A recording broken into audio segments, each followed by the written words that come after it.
This is now me talking to a startup founder. Do not give too much of your equity away. Feel free. Feel free to fire your angel. Feel free to say no to the money. The two most difficult decisions you have to make as a startup founder is who is your co-founder? Yes. Who are you getting married to on this mission? That's right. And then the other marriage seems to be the investor. C-suite executives, fabulous angels. Interesting. And more of them should be angels. But think about the skill sets of someone that's a CFO or CMO or CIO or COO. I mean, those are hugely transferable skills to startups. 3 of the funds that I'm an LP in all have a gender lens, meaning that they invest in companies that have at least one female founder. It is a fact that if you invest in a company that has at least one female founder, they will give you a higher return back on your, say, $1. It could be as high as 70 cents.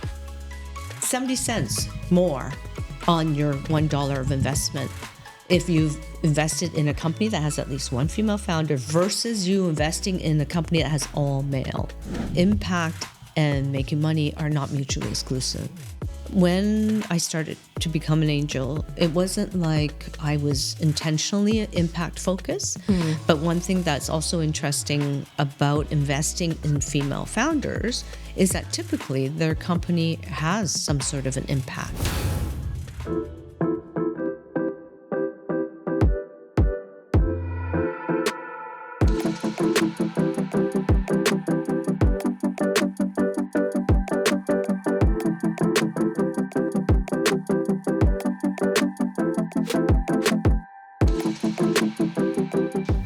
Welcome to the Lucidity Insights podcast, The Perfect Pitch.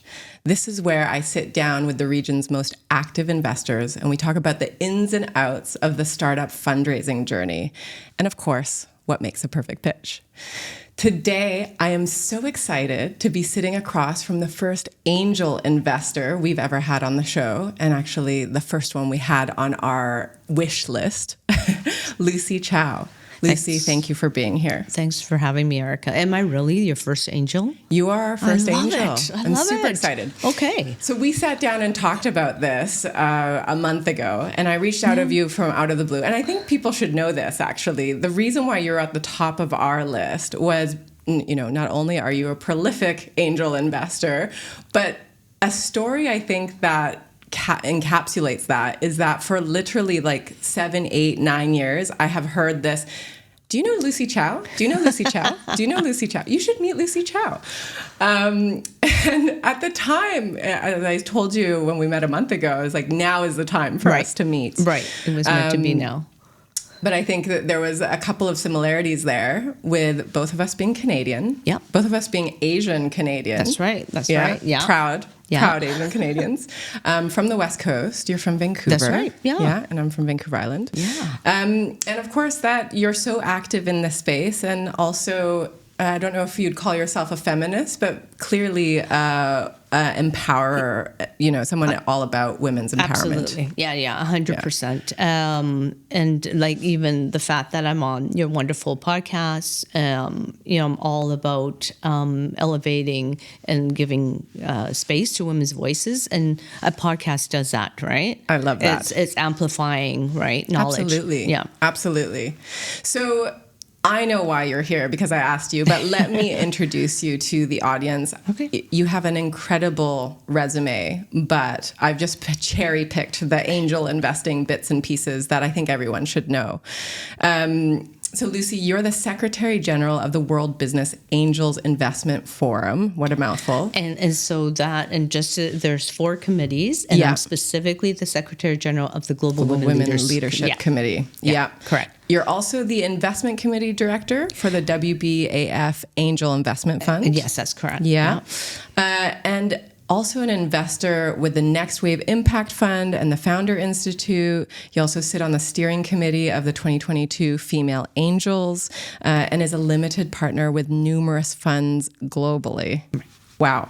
Right. So what screams out at me when I look at this is A, you're a big fan of angel investing, and Yes. B, you are a huge proponent for women to be angel investing. Yeah. Talk to me a little bit about how you got here, how you became an angel. Because I don't think that's a career choice you make out of college. No, and honestly, it's and actually, I was just asked recently, what is the risk that more women should be taking financially but do not? And my answer to that is that they should really try, if they can, if they have the wherewithal, to allocate a portion of their disposable income to becoming an angel. And specifically investing in female founders. So, what happened with me was I have a banking background. I was in investment banking also, and it was someone I knew that said, "Listen, there's angel networks everywhere in North America. There's not really one for women angels specifically here, and on top of that, an angel network that's specifically focused on female founders." So that was kind of my first foray into becoming an angel. But at that juncture, when I was asked, and I was like, oh, hang on, wait a minute. I don't know anything about being an angel. I don't know that I'm the right person.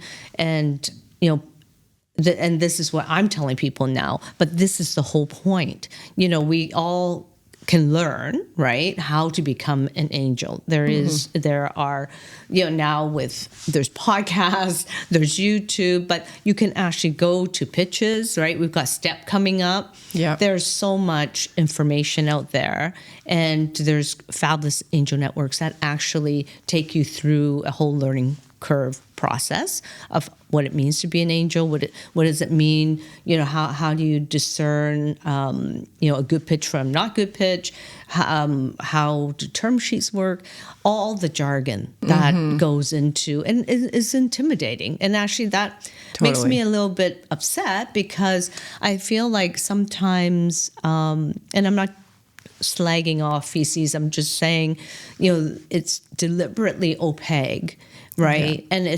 And I feel for the entrepreneurs, because it's the entrepreneurs that are like, all this terminology I have to navigate and understand and try to get funding for my company. And to be honest, and we do want more transparency, because as a startup founder, you might not understand, and that's what we're finding, obviously, at Lucidity Insights. That's why we're focused on this fundraising process right now. Yeah. Hopefully we'll extend into other areas where we can help entrepreneurs.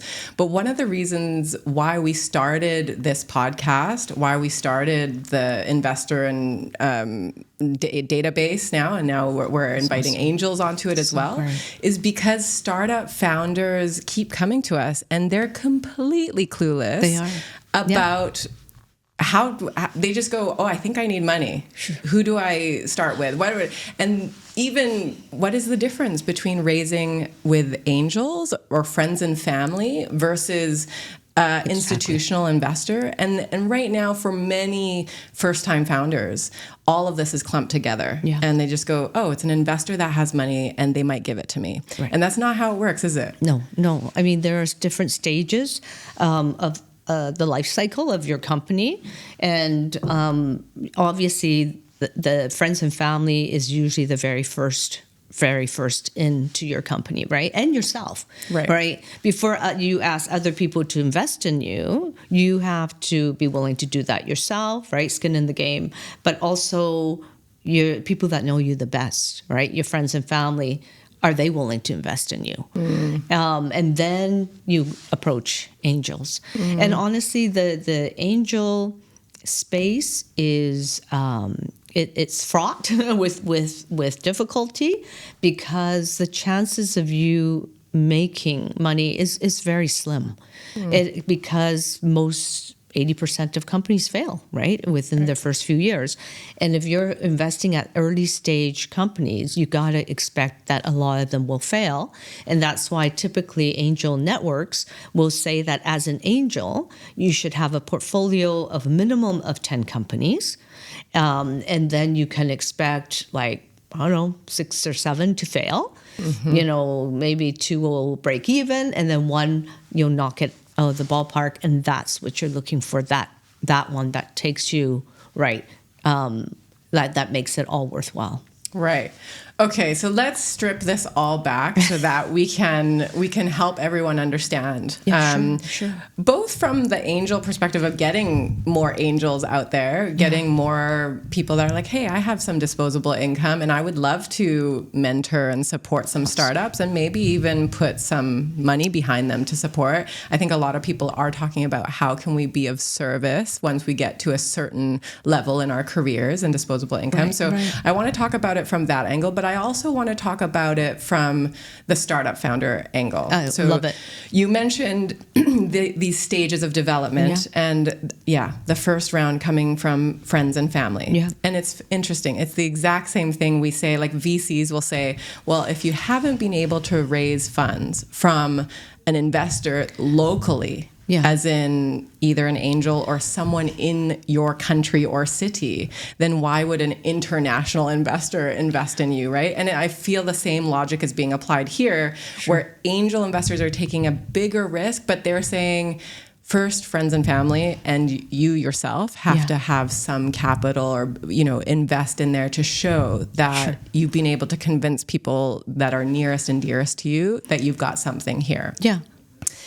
Now, let's talk about when a startup is starting to approach angel investors. First of all, where do you find angels? No, and this is the whole thing. So there are more and more angel networks. If we're just talking about MENA, you could totally look up, and then obviously through initiatives like yours, right? Hopefully it'll be easier to find angels, because there's a lot of individual angels that are under the radar, and then there's angel networks, right? And like one of the easiest ways is to obviously ask other founders, hey, so who would you recommend that I speak with? Who helped you, with your startup? Or ask a very established company that's done exceptionally well. I guarantee you everyone had to have angels to start. And just say, hey, can you give me some recommendations of angels that you liked or that you trust and that added value? And I need to go back to what you said, and I loved what you said about I've got disposable income. I know I can mentor. And this is the one thing I really also want to make sure people understand when they decide to become an angel. Yes, your money is important, but really, honestly, at the angel stage, what's more important is the mentoring, your network, the doors that you can open, perhaps an avenue, a distribution channel, or an entree into another market. And there's so much more to being an angel than the money. Yeah. And that's really what is really satisfying about being an angel.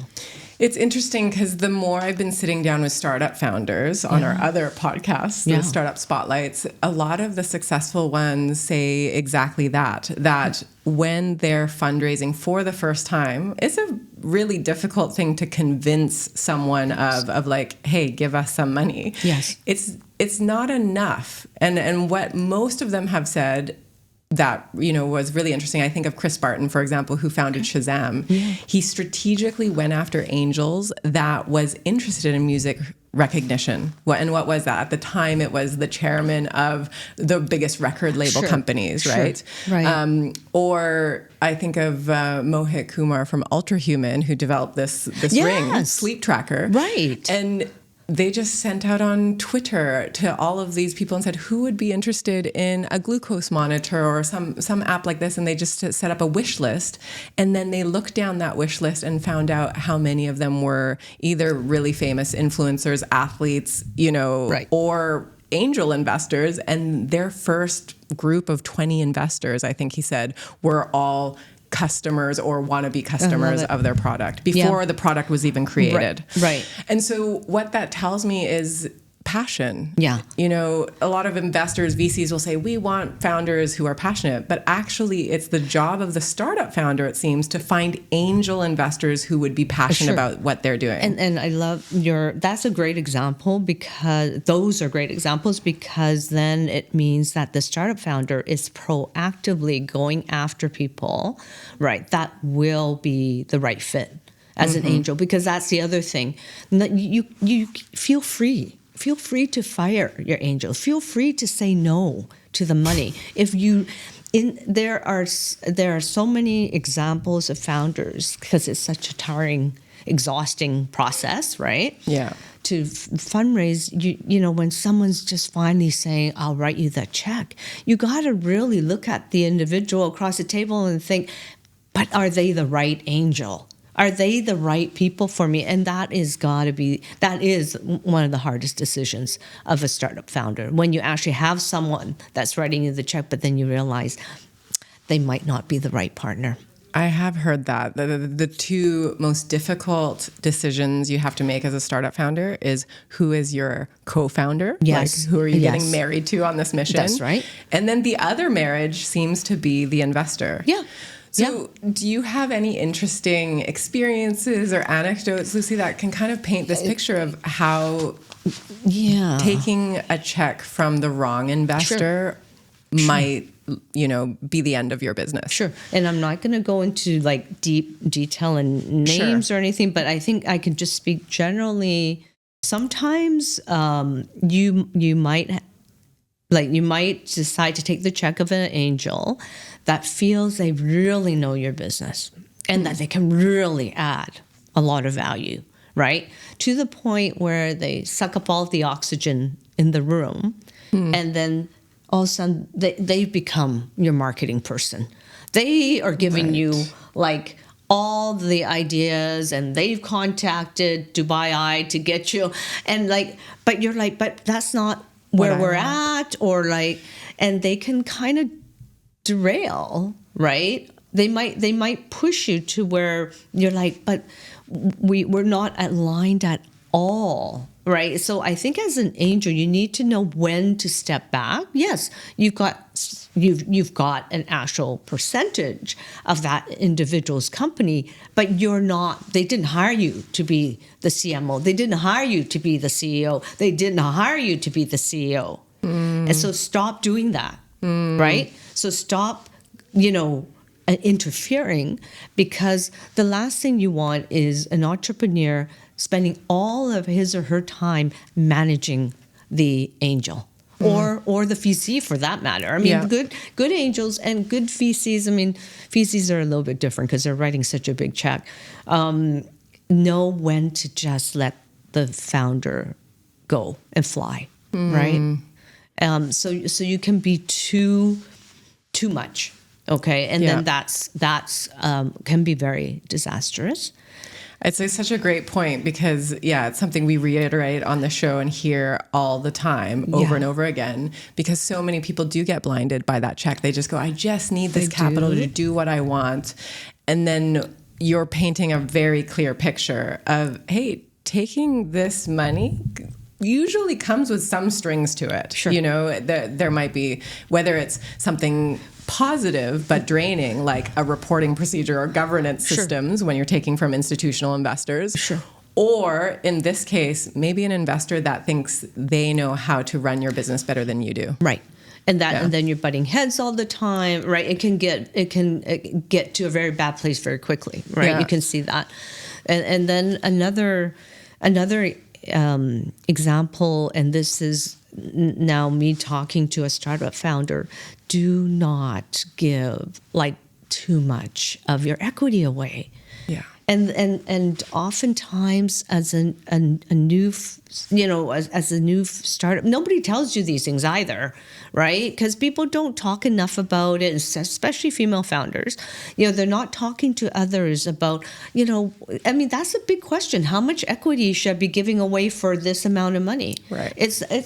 And so if you give too much away initially, well, first of all, it's going to be demotivating for you later on. But also when you are further along in the development stages of your company, you're going to have less and less, right, to give others. Right. Where, you don't want to be left with like 10% of the company. Yeah. And so I think it sounds like it's a very common sense thing. But again, not necessarily when you finally got that check in your hand and they're like, but, like the investors like, or the angels like, but I want 50% of your company. Right. Let me ask you this. What is the range? I know this is sort of like that magical question, but what is a healthy range, particularly at the angel level, that you see, that you think this is where it should be? Yeah, no, that's a great question. And I'm someone that's known to be, and I pride myself on this, I'm very entrepreneur friendly. And so obviously I want a return on my money. But depending on the size of the check, and if you're the first angel group or angel in, I don't think it should be more than 5%. This is a big broad brush. I mean, someone could be giving you $2 million. Well, then, maybe you should be giving 20% or 30% because that's going to last you a long time. Right. Depending on your runway. I think it's hard to answer generally, but I'm just saying in general, if you're first money in, 5 to 10%. Max. Yeah. I think that's a healthy, at least a litmus test. Right. Anyone who's asking for more than that is, you've got to really ask yourself, what are they bringing to the table? But maybe it's like, hey, it's Erica. And I've been she is my dream angel. And for A, B, C, D, and I'm happy to give her 20. You know what I mean? Because I know she's going to stay with me. She's going to be able to open doors to VCs when I need them. And anyone would be lucky to have her as an angel. I'm more than happy to give 20%. So I think there's deceptions in every situation. Yeah, this is the challenge, right? People always ask, like, what's the magic formula? Yeah. And there isn't a magic formula. It's like, there's 60% science to it, and it's like 40% really art, magic, a little bit of nuance and interpersonal relationship, and you just have to figure that out. Right. Okay. I also wanted to know from where I sit, I think you know a lot more angels than I do, but from where I sit, it seems like a lot of angels come with that investment banking background that you have. Or, of course, there's the startup founder that hit it big and they have that mentality of like, I want to support the next generation of founders. Right. Those seem to be sort of these two big groups that I see. Do you see other groupings? Because I've been part of the ecosystem that's been helping to actively bring in women that are neither. But I'll have to say and admit that I love entrepreneurs that become angels because they totally understand the pain points and they are trying to give back. And they are some of the best angels because they've gone through the whole process, right? But C-suite executives, fabulous angels. And more of them should be angels, right? A lot of them might not have the time or they're not thinking about that. Again, back to what I was saying in the very beginning of our conversation, what more financial decisions, what more risky financial decisions should women be taking but are not? And so if you're a C-suite executive, you should be looking at becoming an angel investor, right? I love this. Can you I want to double tap on this. So there's C-suite executives out there. I know many of them, women, men, who, the startup ecosystem is pretty sexy right now. Yeah. And they're looking at it going, gosh, maybe I should have made a different career choice. I could see this as a way for them to really not just give back and be in service to you, but actually plug into this community. Yes. Tell me more, maybe they're sitting there going, gosh, I work for a big MNC and all I know is bureaucry. What do I have to share? Gosh. What can they bring to the table? No, they could bring the fact that they are, let's not even say sweet. I mean, anyone that is in a management, senior management role, I mean, they've seen so much, right? of what goes on to running a company, building a company.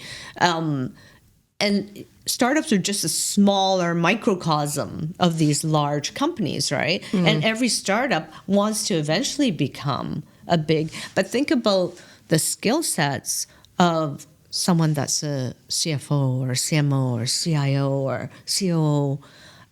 I mean, those are hugely transferable skills to startups, right? They just need them on a smaller scale. Right. They need it all. I mean, very quickly a startup realizes, oh crap, I really need someone to help me with my finances.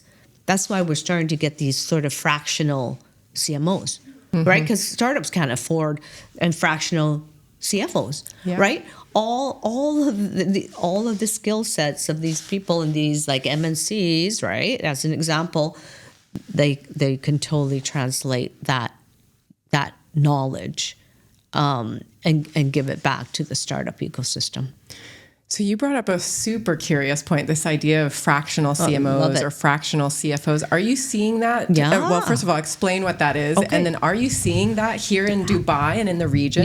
No, so I mean, essentially it just means like, okay, say, my background is marketing. I can hang a shingle out and say that, and I know, say my capacity is to be able to help maybe maximum 3 companies. So I'm like a consultant. Right. And so I'm going to consult like for your company and B and C's company.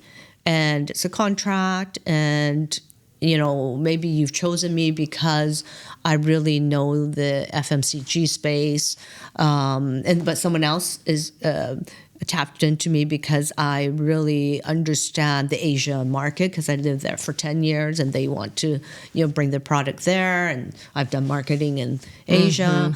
So essentially these 3 companies are getting my knowledge, but I'm not working for them 100% of the time. Yeah.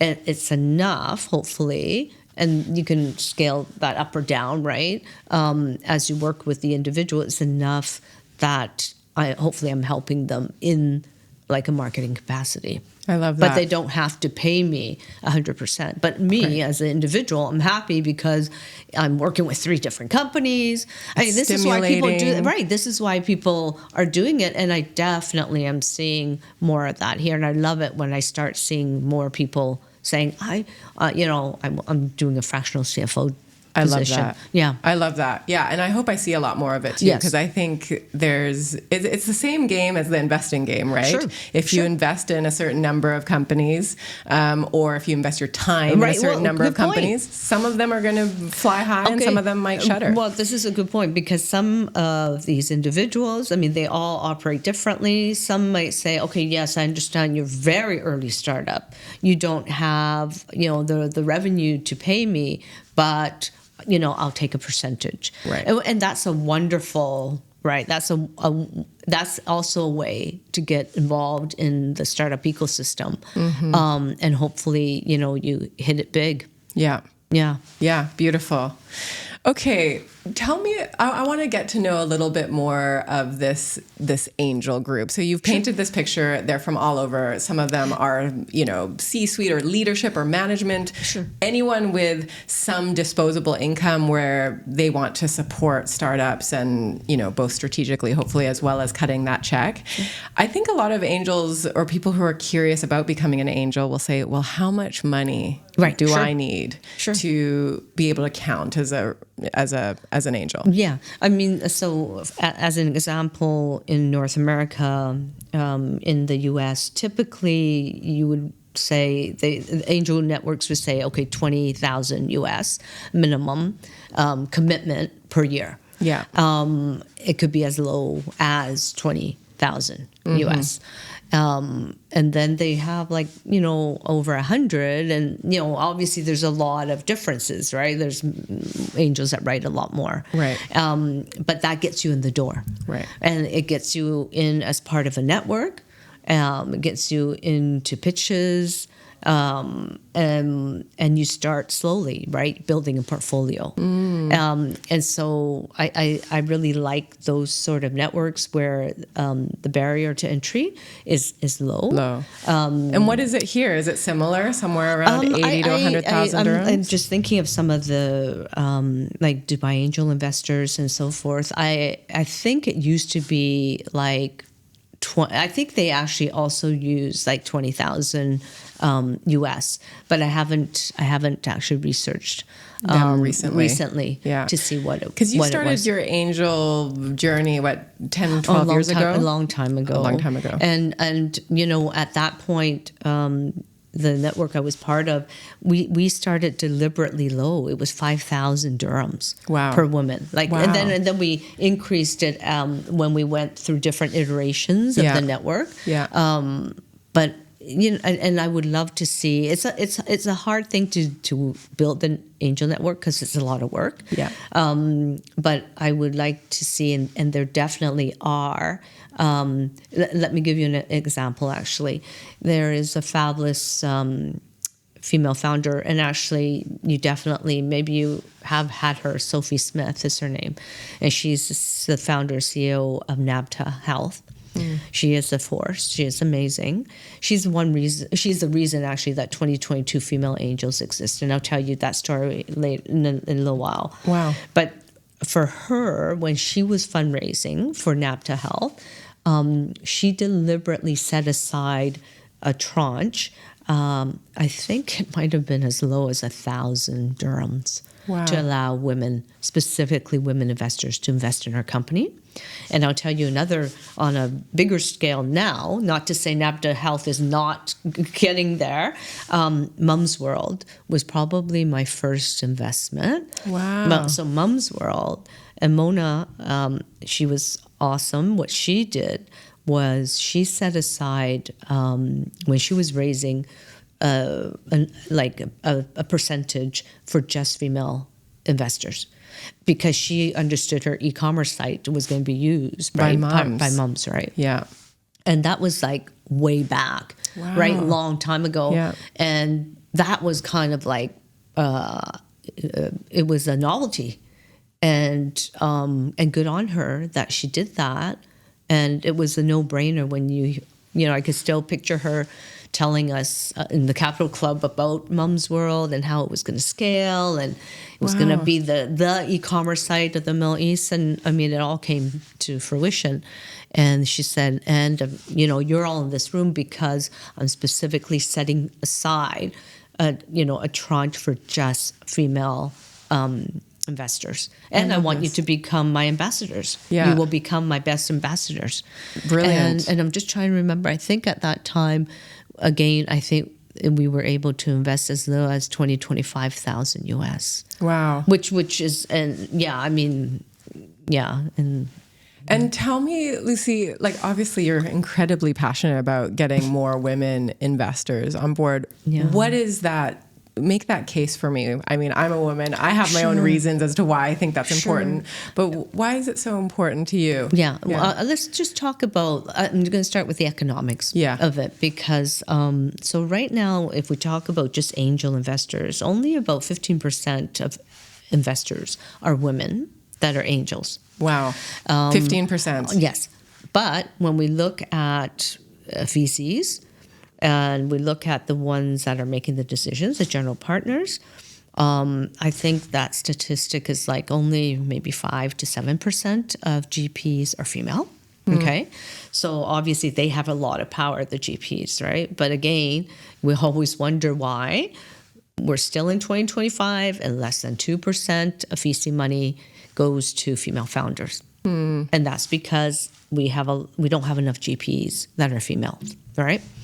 You have to start somewhere, right, to feel confident eventually becoming a GP, right? So I want women to start being angels first.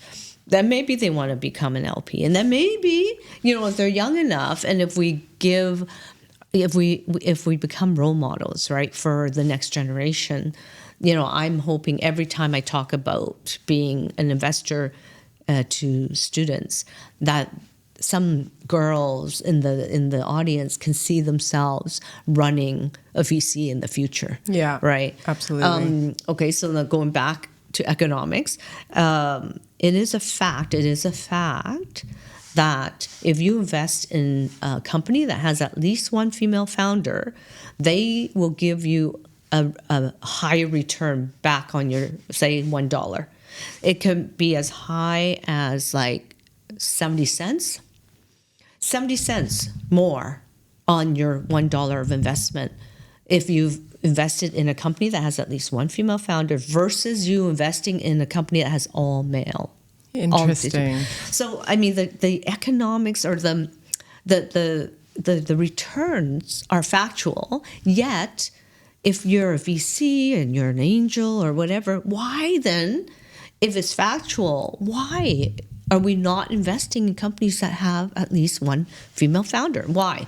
So, can I question you on this? Yes, go ahead. Because yeah, I agree, and especially in Silicon Valley, there were a lot more female. You just could see that there was clearly more female founders, and they weren't getting invested in as much. Yeah.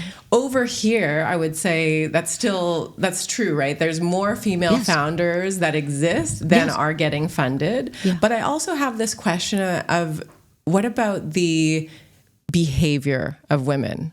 And I come back. Do you mean the startup founder? The founder. Okay, because I remember there was this wonderful negotiations course at Stanford. Professor Maggie Neal, she was such a ball buster, and she just pushed all women to negotiate every deal. That's awesome. And there were all these studies that came out that said, 9 out of 10 men, if they see a job posting where they don't qualify, like the minimum requirements, they don't meet 9 out of 10 of them, they will still put up their hand and say, I want the job. Sure. A woman who would read that and go, wow, these are all the minimum requirements. I have 9 of them, but I don't have the 10th one. Yeah. Right? So they're more qualified than the guy I just talked about. Yeah. They will not put up their hand because it says minimum requirement. Women are trained to be more rule followers in that sense. And so they are opting themselves out. Yeah. And so I have this question of, is it that women are opting themselves out more in this region or around the world?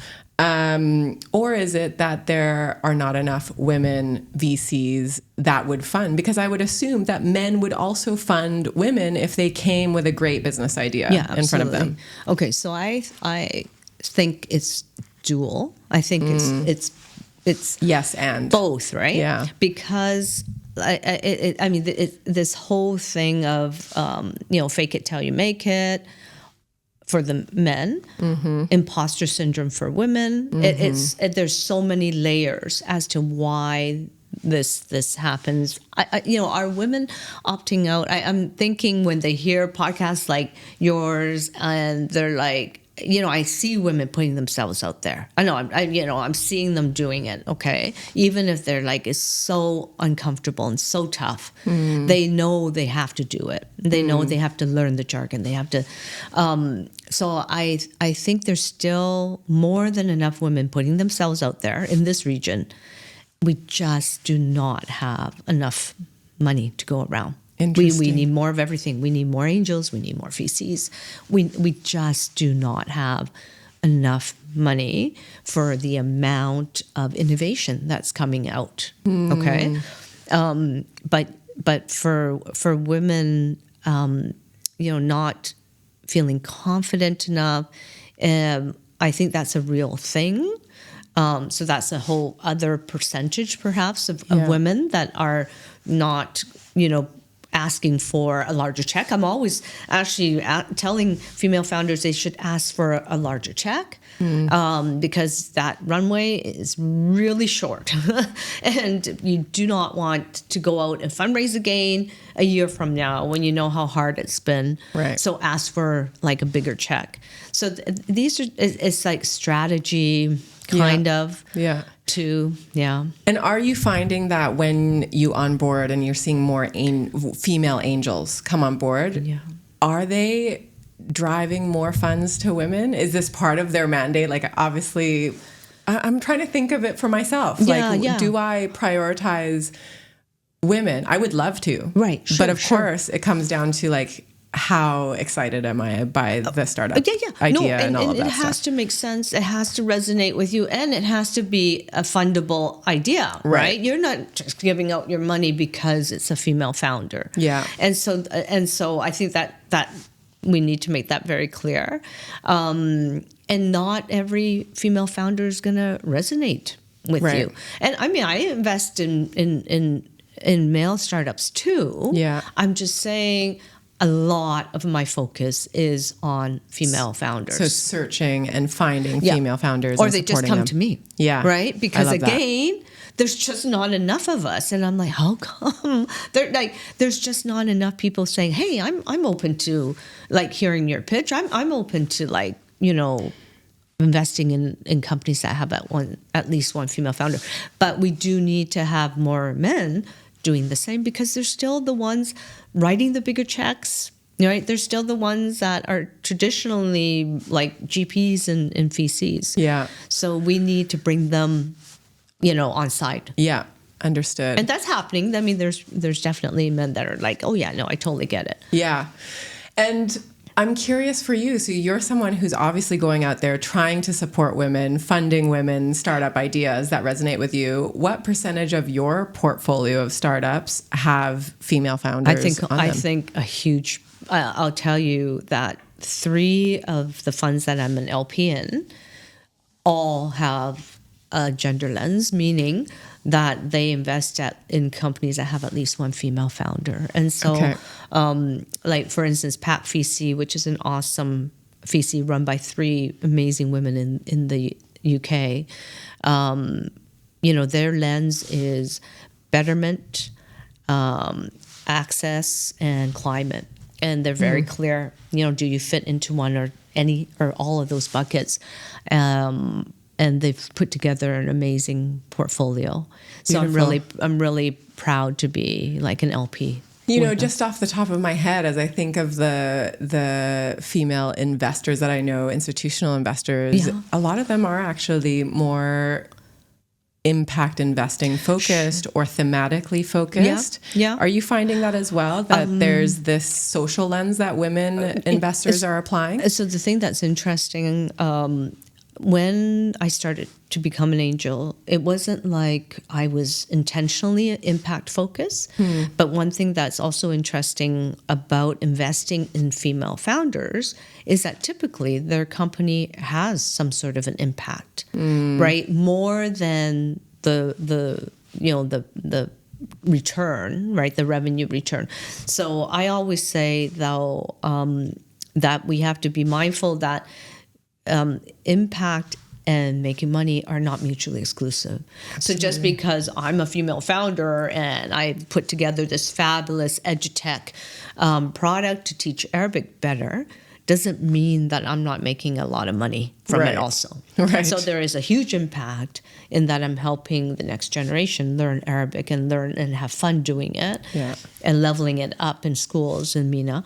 But it's also a company that makes a lot of money. Yeah. So I realize that without even consciously trying to invest in companies that make an impact, honestly, just by investing in female founders, you will typically find that there is an impact. There is an impact related to their company. They're solving for a pain point. Yeah, I really love that, because the more I sit down with startup founders, a lot of them have been men that I've been interviewing, but many of them say, at the end of the day, you have to have a why and you have to have a purpose. Yes.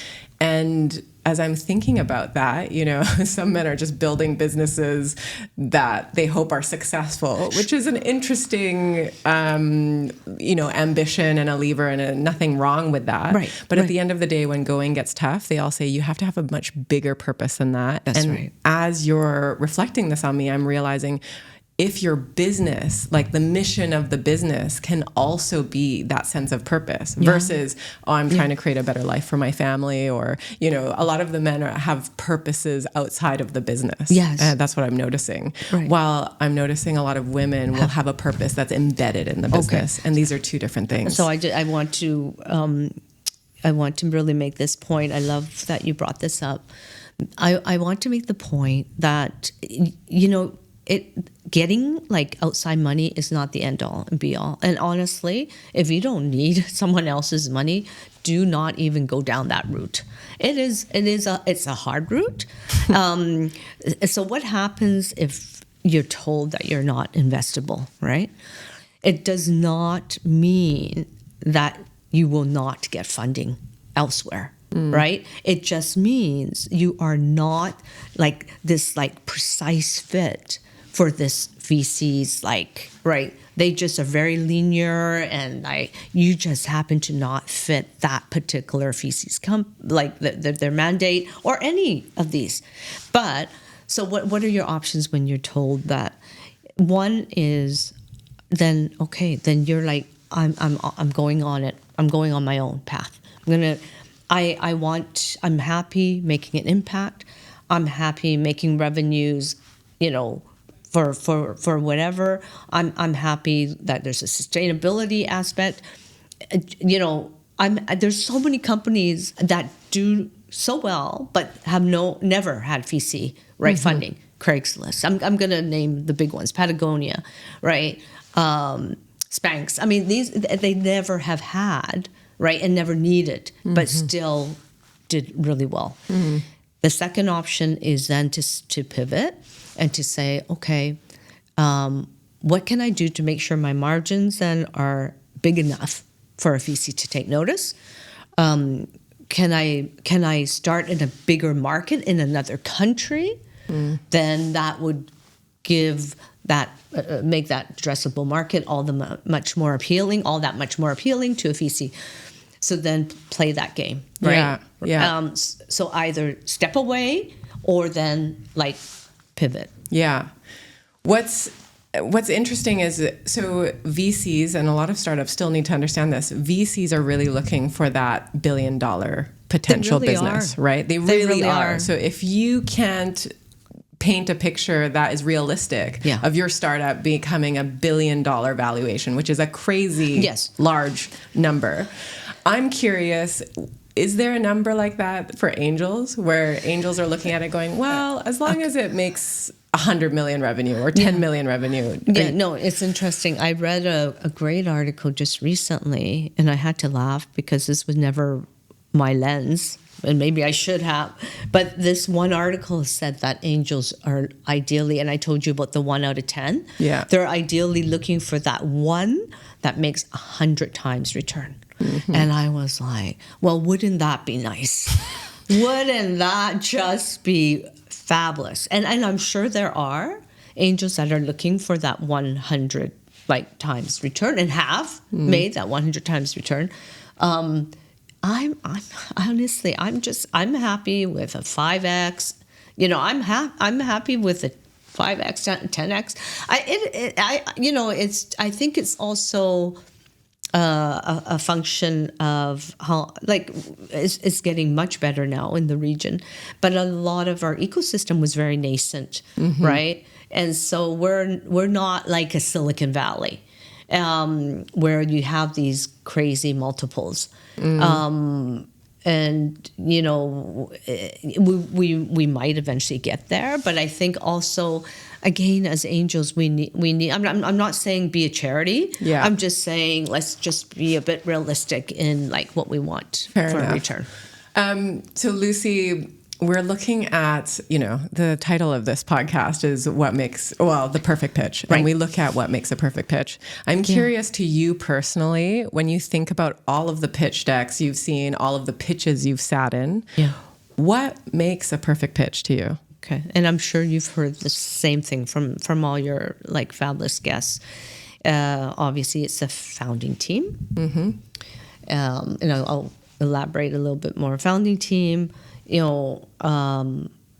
ideally, depending on the stage of their business, do they have an MVP,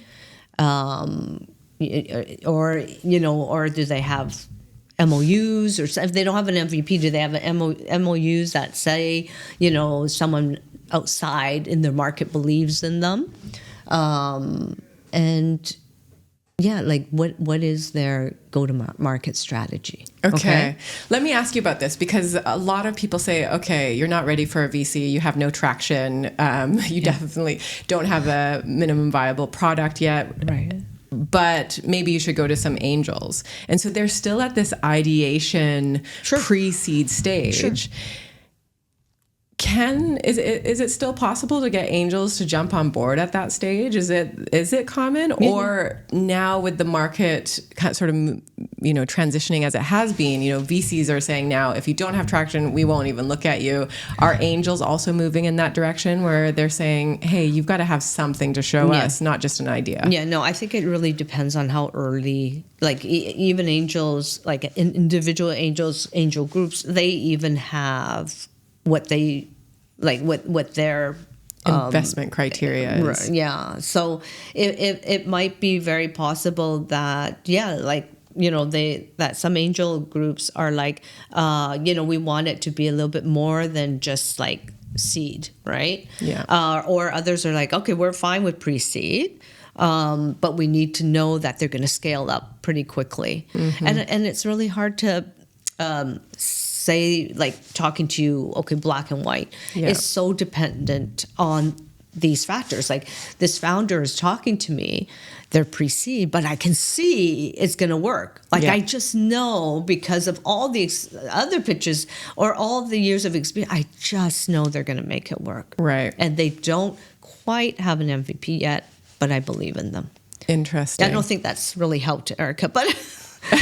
right? I mean, it goes back to what you said. It's like part of it is intuition too, right? Yeah. Yeah. Interesting. So first part you said was founding team. I'm curious, as you think back on all of the founders that were really successful for you, what's that magic je ne sais quoi that you're looking for in them? Yeah. I mean, I think, first of all, they have to be respectful of each other, and they have to be able to play nice. Right? There have been situations, and I talked earlier about kicking out your angel, but also if you don't have the right co-founder, and this is something more that women tend to do more than men, they just kind of hope that the founder relationship gets better, and they hope, and a year passes, and then another year passes, and that's like a death knell, right, for a company. If you can see and you know that you really should have broken up like a year ago, but you just hoped it was going to get better. And so that can really be quite disastrous. I mean, I've invested in companies where, the CEO situation has imploded, but people kind of held on, because it was that person's idea, and they were the brains behind the technology. Wow. But they were a car crash, waiting to happen. But nobody wanted to say otherwise, that this person needed to be removed. Yeah. Interesting. Yeah. Interesting. Yeah, I think a lot of people in that situation probably don't think that that's a possibility. Like, they don't even know that you can exchange out co-founders. Sure. I mean, this is like, this is a business, right? And you might have to buy out your co-founder, right? Depends on your agreement with that co-founder. Right. You might have to say, okay, I'm going to give you some money, and I want you to exit the business, and hopefully it's done amicably. Mm-hmm. And the two people are mature adults, and if there's just two, and that they can make it work that way. But that is another situation that, and as an investor, you ideally, that's also part of maybe the mentoring, the value that you can add. Hopefully you didn't invest in a company where you could see that happening, but if you are in a situation, you invested in a company where you could see that happening, you need to speak up. It's interesting. Yeah, I hear that it's more common than we're thought to believe. Right. It's kind of like the world's divorce rate. Yes, that is so true, right? And it is a very intimate relationship, and it doesn't always, and it's full of stress, right? And and companies change. Yeah. And individuals don't always change with, the company at the same time, or it's very possible that it can be equally passionate, but just don't see eye to eye on the direction anymore. Interesting. What do you consider like a really big pet peeve at the moment when startup founders are reaching out to you and asking for funding? What advice do you have for them to be like, do not do this anymore? Right. No, and I have to admit, I like to be available, but I honest to goodness, do not have enough hours in the day. So I actually end up feeling incredibly guilty that I cannot... I cannot mentor. I cannot have coffee meetings with everyone that asks. And so cold reach outs are difficult. But even if someone said, blah, blah, blah, said to contact you, I just do not have the capacity, like, to go and meet everyone. So I guess, I actually end up saying to people, like, maybe you could just like leave me like a voice message on what specifically do you want me to help you with? Like, just ask me 3 questions.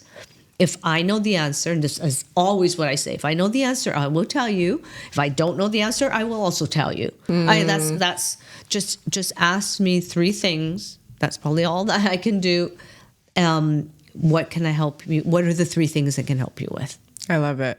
So there's advice in there for warm intros, and I've heard that a lot from VCs. Sure. And it's this game we have to play to network in. Yeah.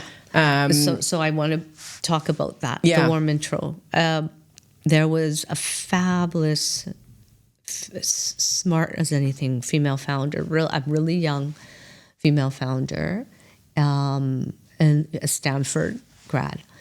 But she was like, but Lucy, okay, so, but if I was not part of the incubator or this club or that club at school, and I wasn't with, like, I didn't know, like, I don't know any VCs, or I don't know any angels, and how do I even get a foot in? Like, where do warm intros come from? Right? And nobody tells you, how do you cultivate? Like, she's right. If I'm an outsider looking in, right, because she's not part of the boys club, right? If I'm an outsider looking in, where do I even start? And I love that, because then I was like, okay, then we need to do something for women that are feeling like that. And a lot of women feel like that. I mean, she's a Stanford grad. You think automatically she's plugged in. No.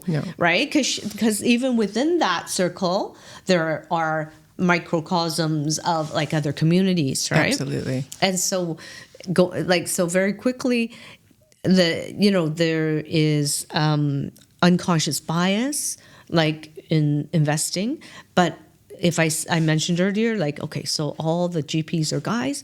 So where do they get their intros from? Other guys, right? So they just happen to, they're not consciously like, they're just not getting the female deal flow. Yeah. Right? Because they're just talking to other guys. Right. So it's not always intentional. They're excluding, female founders. So for this female founder, though, I realized that, and actually she asked even a better question. She was like, how do I even get the media interviews? Where do I start getting media interviews? Because she knew that if she was able to amplify her brand, and maybe herself, that it would be easier. Because that can be kind of like a warm intro. If they've heard, like, Lucy's, like, startup on your podcast, they're like, oh, yeah, I remember her because she talked about her company on this podcast. It really helps. And I love that she led with, how do I get media interviews? Interesting. Right? I would love to know that, actually. How do you get media interviews? You need to start working your network. Yeah, and I think it's a full strategy. I love podcasts because podcasts have democratized, right, the ability for people that maybe don't have a whole PR, a team behind them to have their voices heard. Yeah. There is, I guarantee you, a podcast for everyone.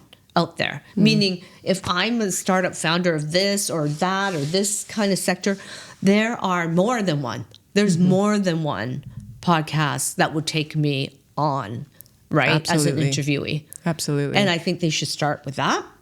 And then they need to definitely work on social media. That includes everything from LinkedIn to writing articles, right? Submitting those, working on their Instagram. It's a full job. project. Yeah, it's a full job. But I loved that she understood it makes a big difference if and then eventually maybe you get the magazine interviews, then you get the radio interviews, and TV interviews. I love that. That is the first time I've heard that on this, ever actually. Okay, the media strategy is so important. Yeah, no, I love that. I'm the first one to say that because I really do know and I really believe it's very important. Yeah. And I better also mention, I know sometimes we're disparaging of awards, and and nobody wants and acknowledges that paid awards are a good thing. No, it's not. Or that paid coverage is a good thing. It's not. But I do love awards because that's another way of getting yourself and your company and brand out there. So again, there are many, many awards, legitimate awards all around the world, and a lot of them focus on women. Yeah. So take a look and see where, you might fit in. I love that. Beautiful. As we come to a close, Lucy, I'm curious, you've been around this neck of the woods here in the Middle East and Africa for the last 2 decades. Yeah. What's been most exciting for you, specifically around the startup investing landscape and just the startup landscape in general, the changes that you've seen and where you think it's going? Well, I love the fact that you brought up Africa, right? We are right on the cusp of where Africa is. Africa, honestly, that is already for many people, the investors that know that's where we're going to see a lot of the innovation and entrepreneurs coming from. Right. So that there's an acknowledgement, and there's a lot of work being done within the different African countries to really amplify their entrepreneurs. And a lot of them come through here, which I love also. So we get access that way. So I think the geographies, and I think I've always been excited to be in MENA, but we're really fortunate to be right where we are. So Africa. I'm also really excited about young entrepreneurs, right? Because now we're normalizing a bit better that you can start being an entrepreneur young, and you can fail young. That gives you a lot more time to become a successful entrepreneur. So I think we're normalizing that you don't have to be like gray hair, and have had 10 jobs before you jump into becoming an entrepreneur. I like the fact that there is the risk taking early on, and then the fact is that you do need to fail a few times to do well. Yeah. So I'm starting to see younger entrepreneurs. So the next generation, and then different geographies that we can tap into. I love that. Yeah, I'm noticing that here too, that there are, there's always been hungry people in Dubai. It's been a hustler city. Yeah. But more and more now, you can see that there's this like strategic thinking and this risk taking and this ability to fail and speak out about them. Because I think the Asian culture, which we're closer to here, tends to try and, shovel your failures underneath the rug and hide them away. But one of the qualities that make startup ecosystems so strong, the Silicon Valley mantra is to fail early and fail often. Yes. So that you can stop failing later down the road. No, that's so true. And I always say that some of the most valuable mentors are ones that have gone through that entire process and maybe numerous times. And in order for us to build a really strong ecosystem, we need strong mentors like that, mentors that have failed and can talk about it, and are comfortable talking about it. But again, because we're such a new ecosystem, we don't have a lot that have failed. So it's kind of strange to say, I want to see more founders that fail and then they become like deep mentors in the ecosystem. I love that. Before we sign off, Lucy, I also want to ask you, do you have an area of passion? I mean, obviously you want to support women founders, but do you have sectors or some ideas or investment thesis that you're working off of right now that you're like, I really want to invest more in this space? Yeah, I've recently, interestingly, have been talking a lot lately, like on panels, about climate tech. Education is always something I'm always really passionate about. So edutech is always something, but I have to admit, I think I'm quite diverse in my areas of interest. Esports and gaming is something that I'm also very focused on right now. But I would say, like climate tech, esports gaming, but there's evergreen sectors like education, fintech that I would always go back to.